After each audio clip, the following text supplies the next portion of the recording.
Hello, hi friends.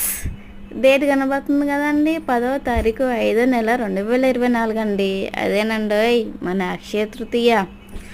నేను కూడా ఇంతో అంతో కాకపోయినా కొంచెం 1 గ్రామ్ గోల్డ్ కొన్నానండి అక్షయ తృతీయ రోజు.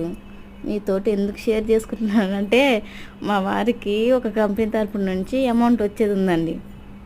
కానీ వాళ్ళు ఇవ్వక చాలా ఇబ్బంది పెట్టేస్తారు. అంతలోకి మాకు అక్షయ తృతీయ వచ్చిందండి. అక్షయ తృతీయ వచ్చింది కదా, ఎట్లయినా సరేను ఈ సంవత్సరము గోల్డ్ 1 గ్రామ్ అన్న కొందామనేసి జ్యువెలరీ షాప్కి వెళ్ళేసి 1 గ్రామ్ తీసుకొని వచ్చామండి. తీసుకొని వచ్చిన 1 వీక్ తర్వాత కంపెనీ వాళ్ళే ఫోన్ చేసేసి, రండి మీకు అమౌంట్ ఇస్తాం, రండి వచ్చి తీసుకొని వెళ్ళండి అని ఫోన్ చేశారండి. నిజంగానే మా వారు వెళ్ళి తీసుకొని వచ్చారండి. 1 గ్రామ్ కొన్నందుకు ఇప్పుడు 10 గ్రామ్స్ కొనేంత అమౌంట్ వచ్చిందండి. తులం బంగారం కొనేంత అమౌంట్ వచ్చిందండి.